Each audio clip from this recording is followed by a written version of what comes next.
Daphne Jenkins barely got the words out before his hand closed around her wrist.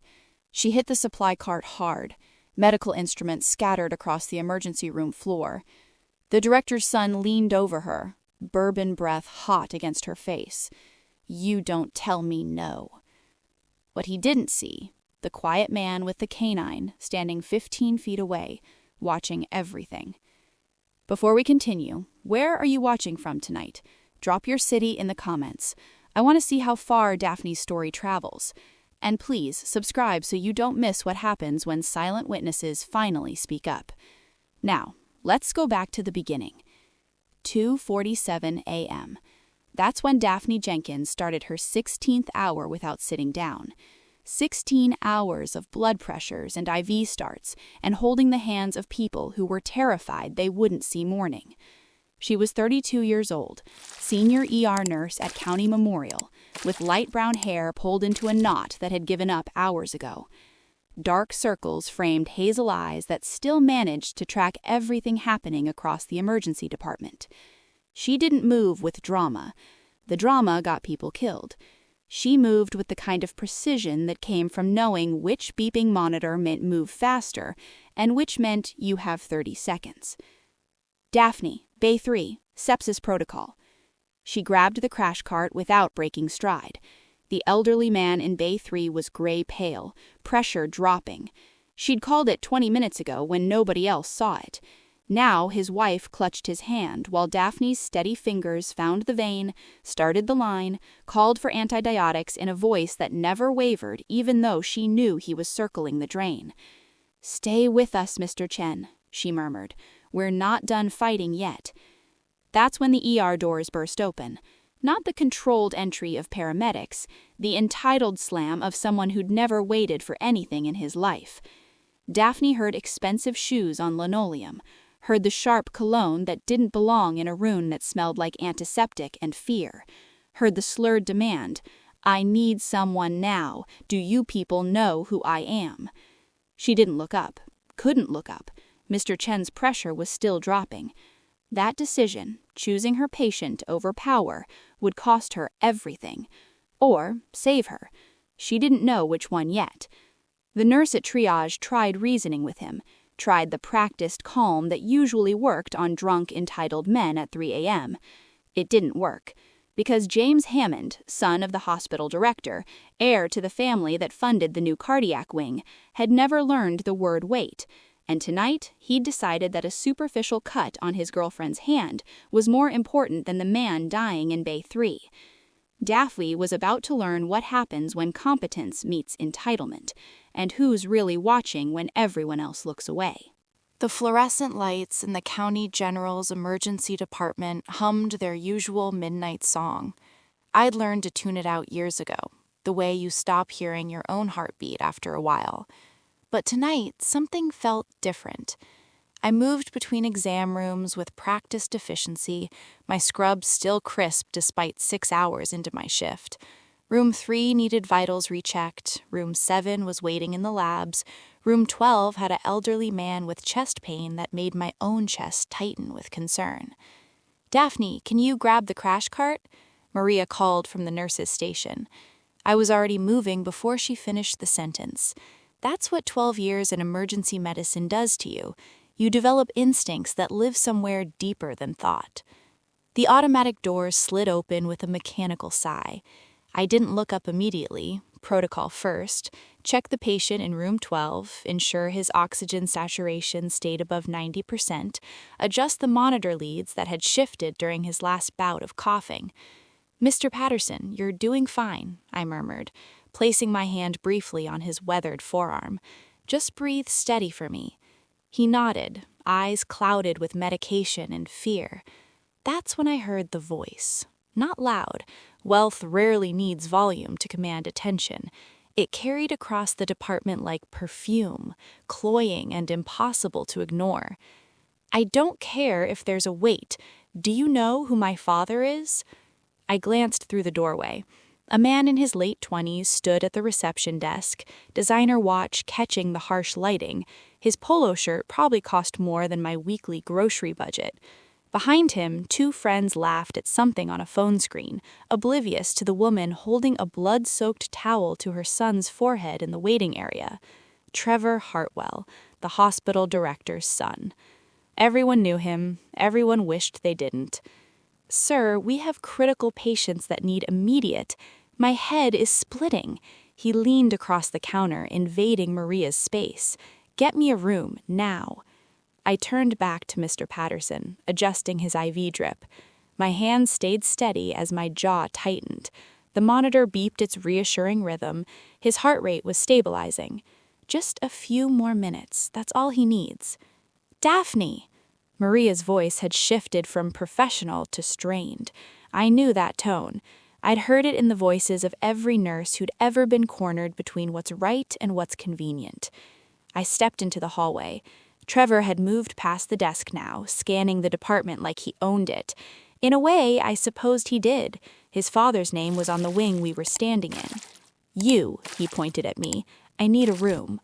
"We're at capacity, Mr. Hartwell. If you'll wait in the lobby, we'll get to you as soon as—" "I'm not waiting with those people." He gestured vaguely toward the waiting area. "Dad said if I ever needed anything, just come to the ER, so here I am." The smell of alcohol drifted from him.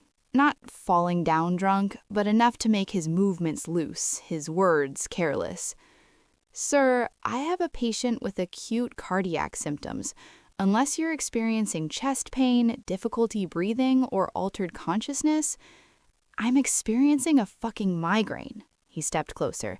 "And I'm experiencing a nurse who doesn't understand how things work around here." Behind me, Mr. Patterson's monitor continued its steady beeping. Each beep was a heartbeat. Each heartbeat mattered. "I'll be with you as soon as I finish stabilizing my current patient." I turned to go back to room 12. His hand caught my elbow. Not gently, not accidentally.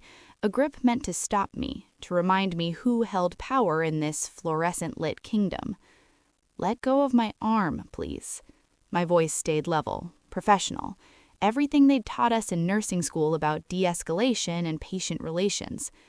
"Make me a priority," he said, "and I will." The hallway had gone quiet, not empty. 2 other nurses, an orderly, a resident I didn't know by name. All watching, all witnessing. "I need to attend to my patient. And I need you to understand something. My father decides who works here. My father decides who keeps working here. Are you getting me?" I pulled my arm back. He held on.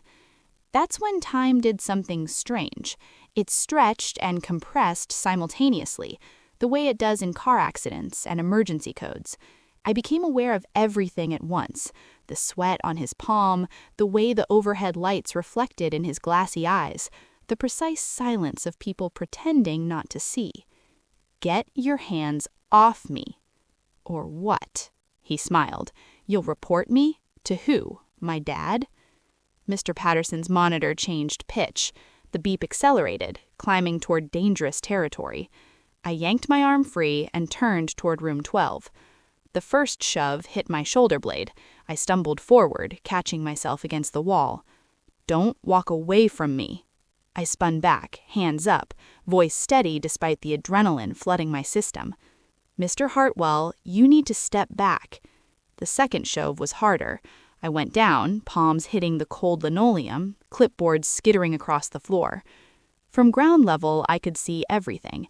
The resident's shoes shifted backward. Maria's hand froze over the phone, the orderly staring at his own feet like the tile pattern might hold answers. And above me, Trevor Hartwell, standing over a woman who'd just been trying to do her job. "Now," he said, voice pleasant as if discussing the weather, "about that room." I pushed myself up slowly, knees aching, palms stinging. Nobody moved. Nobody spoke. The only sound was Mr. Patterson's monitor screaming that his heart was racing toward crisis, and the fluorescent lights humming their indifferent song.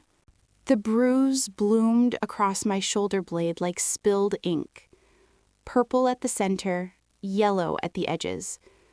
I twisted in front of my bathroom mirror the next morning, cataloging the damage. Physical evidence, that's what I kept thinking. This is proof. My phone buzzed. A text from HR. Please come to the admin building, 9 a.m. Director Hartwell would like to discuss last night's incident. Incident, such a sanitized word for violence. I arrived 10 minutes early, wearing my most professional cardigan, despite the way it pressed against the tender spots. The administrative building smelled different from the ER. Coffee instead of antiseptic, carpet instead of linoleum. Director Hartwell's assistant didn't meet my eyes. He's ready for you. The office was all mahogany and diplomas. Hartwell himself sat behind a desk the size of my kitchen table, reading glasses perched on his nose. He looked up as I entered, expression perfectly neutral. Daphne, please, sit. I sat, my hands folded in my lap, fingers pressed together to stop their trembling. I understand there was an altercation last night. Altercation, another careful word. I wondered how many hours they'd spent choosing them. Your son assaulted me in front of multiple witnesses, I said quietly. I'd like to file a formal complaint. Hartwell removed his glasses, cleaned them with a cloth from his drawer. The silence stretched like taffy. I've reviewed the security footage, or rather, I tried to. Unfortunately, there appears to be a technical issue with the cameras in that corridor. The recording is corrupted. My stomach dropped. That's convenient. I agree. Frustrating. He leaned back in his leather chair. Without footage, we're left with conflicting accounts. Trevor says you became aggressive when he asked for medical attention, that you used physical force against him. The room tilted slightly. That's a lie. Is it? His eyebrows rose. Were you under stress? Overworked? These night shifts can be taxing. Sometimes we misremember things when we're exhausted. I remember perfectly. My voice stayed steady. Barely. He grabbed me, he shoved me, twice. And the witnesses? Maria saw everything. Dr. Chen was in the hallway. The orderly, I don't know his name, but he was right there. Hartwell shuffled papers on his desk. I've spoken with them. Their recollections are unclear. They remember raised voices, some kind of disagreement, but the specifics, he shrugged. People see things differently under pressure. I thought of Maria's frozen hand, the resident's retreating shoes, the careful silence. I thought of the silence. They're afraid, I said. Of what? Losing their jobs. Hartwell's expression hardened just slightly. No one is threatening anyone's employment. We simply need to establish facts. And right now, the facts are murky. He leaned forward. Here's what I suggest. Take a few days off, paid leave. Give everyone time to cool down. When you return, we'll consider this matter closed. Closed? The word tasted like copper. Your son assaulted a nurse. That's not something you close like a file folder. My son has his own struggles, addiction issues we're addressing privately. Last night he was in pain, medicated, not thinking clearly. Hartwell's voice took on a rehearsed quality. You, on the other hand, have an exemplary record, 12 years of service. It would be a shame to jeopardize that over one unfortunate misunderstanding. There it was. Not a threat, exactly, just a reminder of what I stood to lose. So that's it? I heard myself ask. He walks away, I shut up, everything goes back to normal? Normal is good for everyone involved. Hartwell stood, signaling the meeting's end. Think about your future here, Daphne. Think carefully. I walked back through the carpeted hallways in a daze. Outside, the morning sun felt too bright, too indifferent. My phone buzzed again, this time a text from an unknown number. Heard you're making trouble. Careful. People remember who causes problems.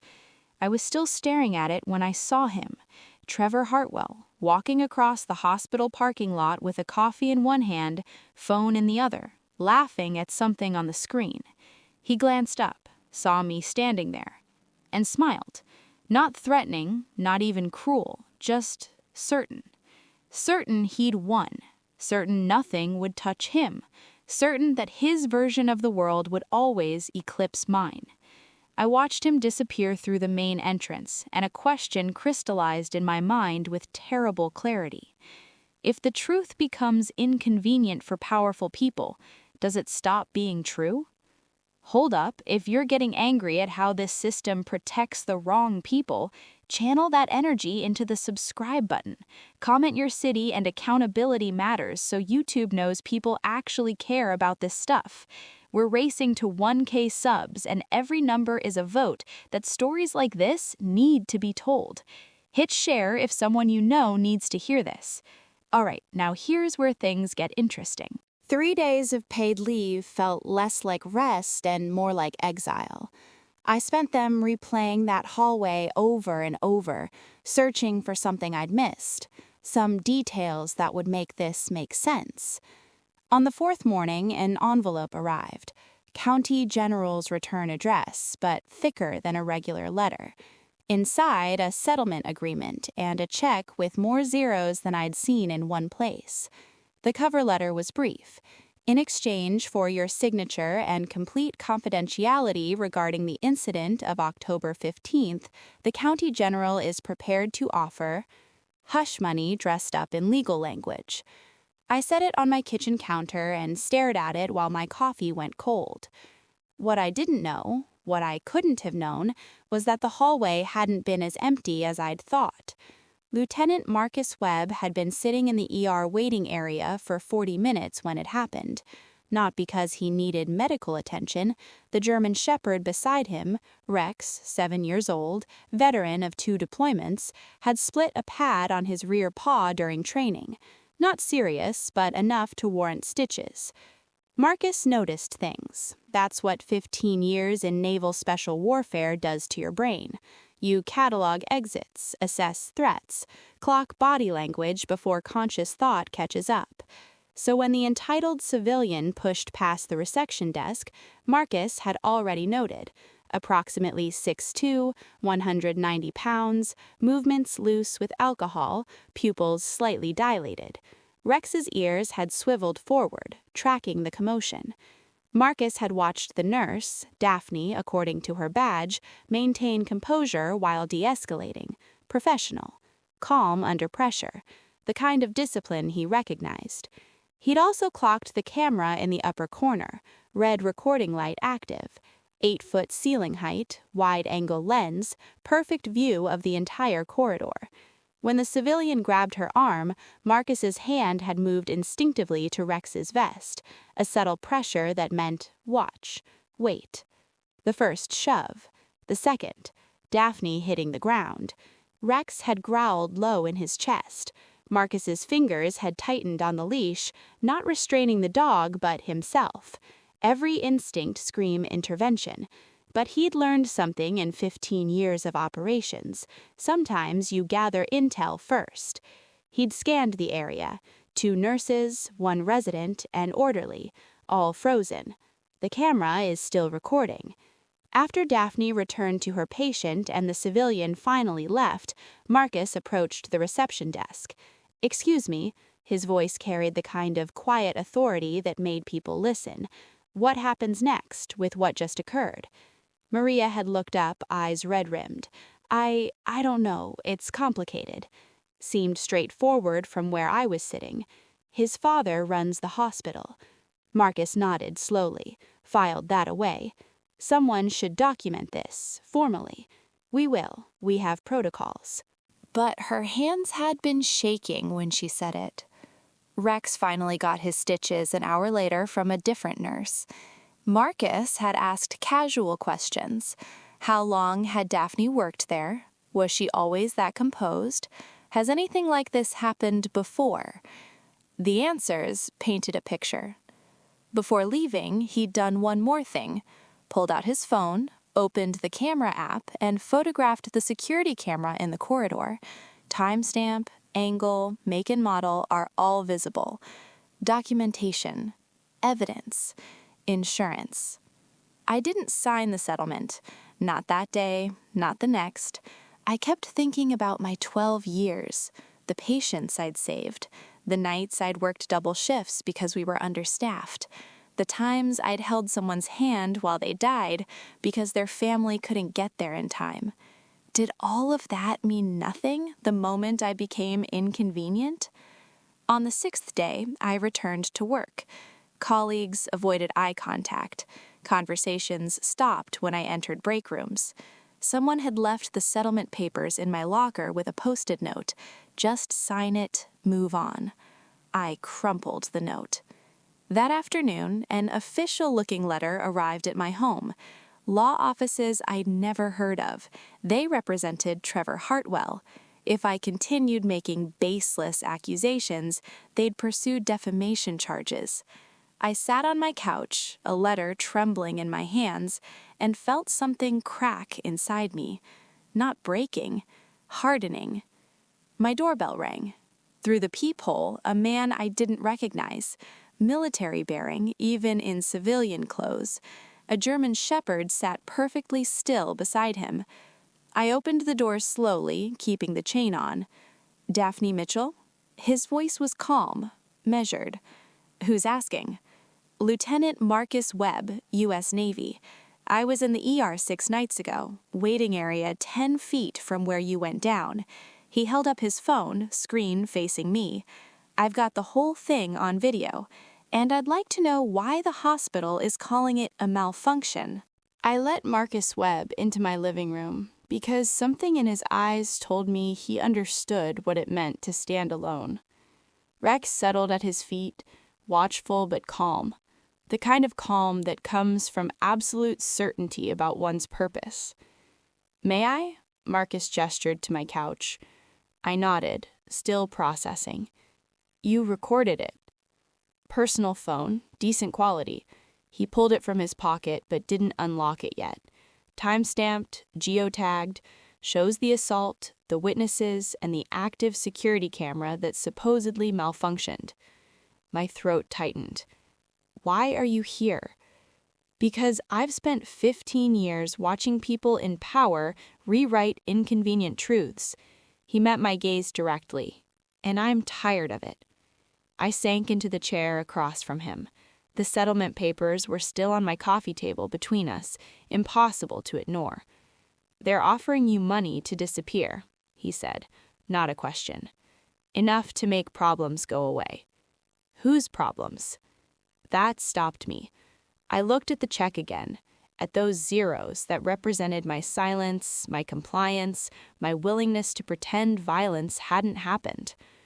"I'm so tired," I heard myself say. 12 years of night shifts, of being invisible until someone needs something, of swallowing every insult, every grope, every time someone treated me like I existed to serve them. My hands were shaking. What if I just took it, started over somewhere else? Marcus didn't respond immediately. Rex shifted position, resting his chin on his handler's boot.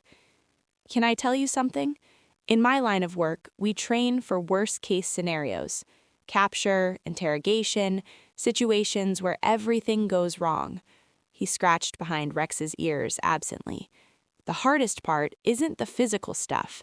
It's the moment when you have to decide, do you give them what they want and hope they let you go, or do you hold the line, knowing it might cost you everything? What do?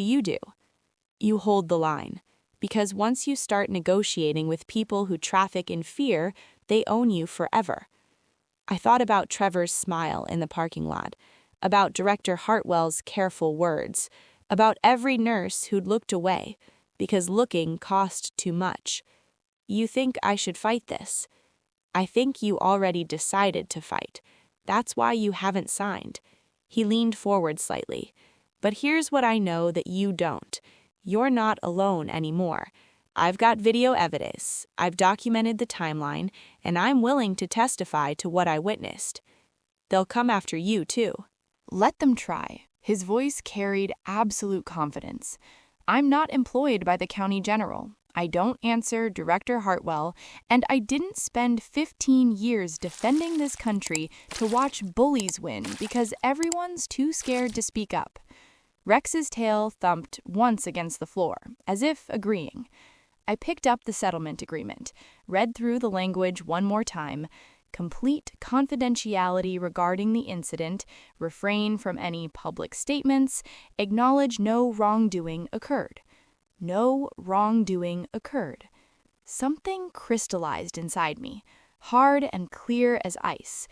My whole career, I've been told that endurance is a virtue, that keeping quiet makes you professional, that if you just work hard and don't make waves, eventually you'll be valued.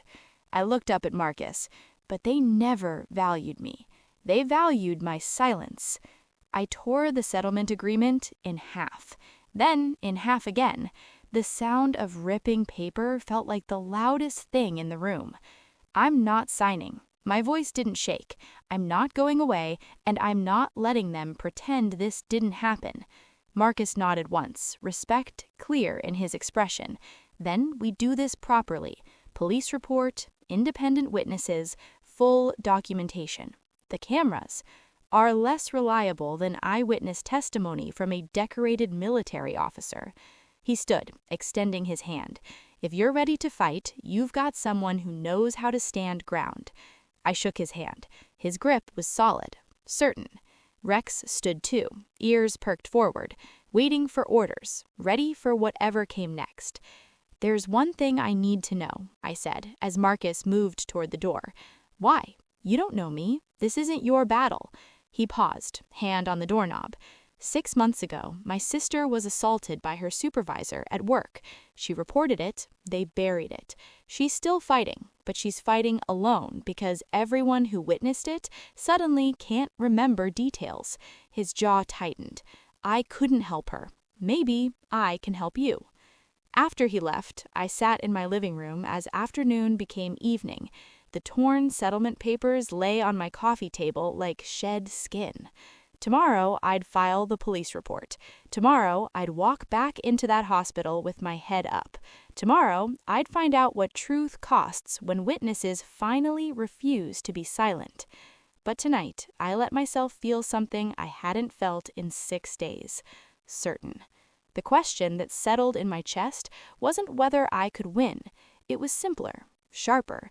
What happens when the powerful finally meet someone they can't silence? The police station smelled like burnt coffee and old paperwork. Detective Sarah Chen reviewed Marcus's video 3 times, her expression unchanging. Then she looked up at me, pen poised over her notepad. Walk me through it again, from the beginning. I did. My voice stayed level throughout, recounting each detail the way I'd chart a patient's symptoms. Clinical, precise, true. When I finished, she set down her pen. The hospital claimed equipment malfunction. That's what Director Hartwell told me. And this is his son we're discussing. Yes. Chen's mouth tightened almost imperceptibly. I'll need to speak with the other witnesses, the nurses, the residents, the orderly. They're afraid of losing their jobs. I understand, but they need to understand something too. She closed her notebook. Obstruction of justice carries its own consequences. 3 days later, Maria knocked on my apartment door. Her eyes were puffy, makeup smudged. I'm sorry, she said before I could speak. I should have backed you up immediately. I was so scared. I know. Detective Chen came to the hospital. She interviewed all of us separately. Maria twisted her wedding ring around her finger. I told her everything. Dr. Chen did too. Even the orderly, his name's James, by the way, we all gave statements. Thank you. Don't thank me. I should have done it without being forced. She wiped her eyes. For what it's worth, the board called an emergency meeting yesterday. Director Hartwell's been placed on administrative leave pending investigation. The news should have felt triumphant. Instead, it settled over me like finally setting down something heavy I'd been carrying too long. The disciplinary hearing took place 3 weeks later. Not in Hartwell's mahogany office, but in a conference room with harsh overhead lighting and uncomfortable chairs.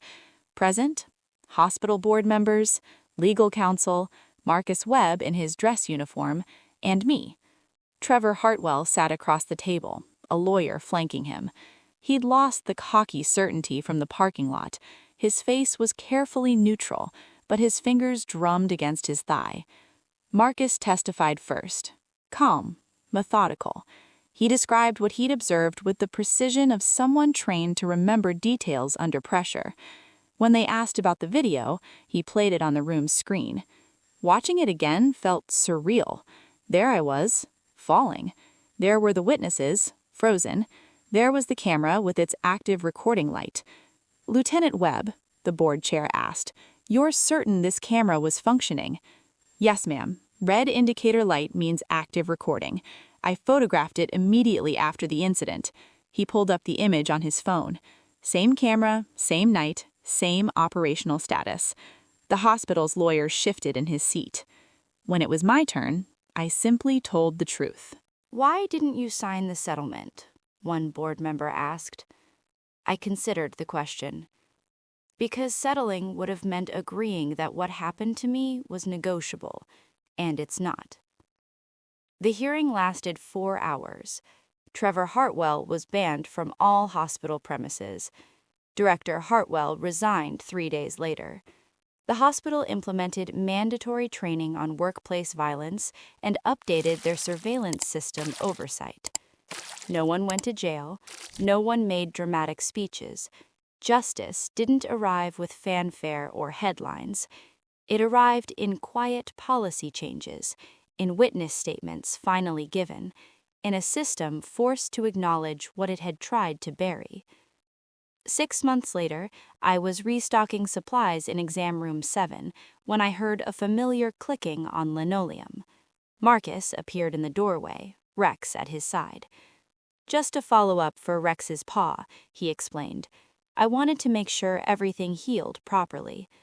"Of course. Let me grab his chart." We made small talk while I examined the healed pad. Rex sat patiently, occasionally glancing at his handler for reassurance. "How are you doing?" Marcus asked as I made notes. "Better." I looked up from the chart. "I still work nights, still deal with difficult people, but something shifted." I paused, searching for the right words. I used to think keeping quiet was strength. Now I know the difference between patience and silence. "Good." He stood, Rex rising with him. "That's good." As they walked toward the exit, I noticed something. New cameras in every corridor, red lights blinking. A sign by the entrance. "This facility has 0 tolerance for workplace violence. All incidents will be reported and investigated." Small changes, quiet changes, but changes nonetheless. I returned to my work, checking vitals, updating charts, holding space for people in their most vulnerable moments. The same job I'd always done, except now, when someone asked me why I stayed, I had an answer. Because I'd learned that the people who endure aren't weak. They're just waiting for the moment when their steadiness becomes unmovable. And sometimes, if you're very lucky, someone witnesses that moment and refuses to look away. Here's the thing. If silence protected power for this long, imagine how many stories are still buried. We're 1,000 subscribers away from making this channel a permanent thorn in the side of injustice. So here's your mission. Like this video, subscribe, tell me where you're watching from, and share this with one person who needs to know their voice matters, because the next story could be yours. See you in the next one, where we'll discuss what happens when the lawsuit papers finally arrive.